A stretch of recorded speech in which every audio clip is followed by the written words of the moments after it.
During the time of Umar ibn al-Khattab radiallahu anhu, there were two men who brought in a young boy dragging into the courthouse. So Umar ibn al-Khattab radiallahu anhu, he asks him, what is this? What is going on? Why are you dragging him into the courthouse? They say, this boy, he killed our father.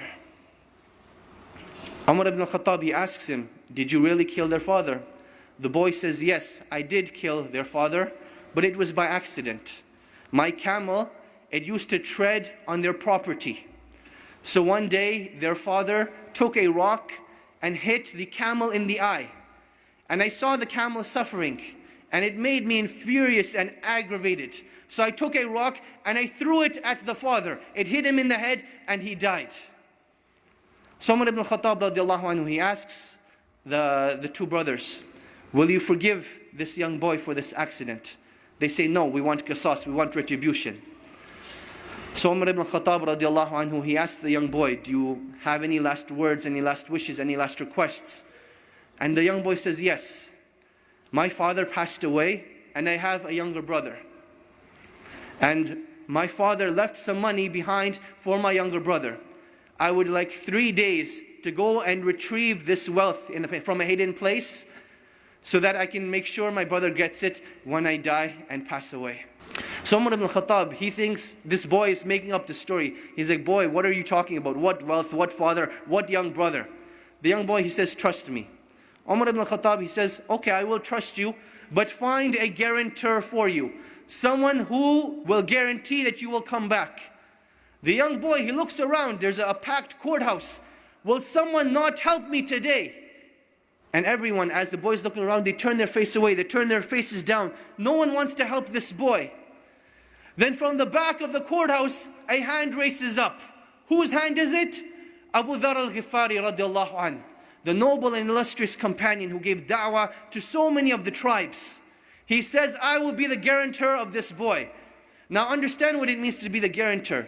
Meaning that if this boy does not come back, it is the head of Abu Dhar al-Ghifari radiallahu anhu that will be chopped off, that he will be killed. Abu Dhar al-Ghifari, he says, I will be the guarantor. So the boy goes away. The first day goes by, the boy is nowhere to be seen. The second day goes by, the boy is still nowhere to be seen. Asr time comes on the third day. The two brothers go to Abu Dhar al-Ghifari radiallahu anhu, and they say, come with us to the courthouse. It is time. Abu Dhar al-Ghifari radiallahu anhu says, I will come to the courthouse, but the day does not end until Maghrib. So now Abu Dhar al-Ghifari is walking through Medina with these two brothers. They're going to the courthouse. And the people of Medina are following behind them, all getting to the courthouse to see what is going to happen. It is now the talk of the town. You can imagine, minutes are going by, the courthouse is filling up, the anxiety is building up. Will Abu Dhar al-Ghifari have his life sacrificed for the mistake of a boy? And literally minutes before the adhan of Salatul Maghrib, the boy rushes in.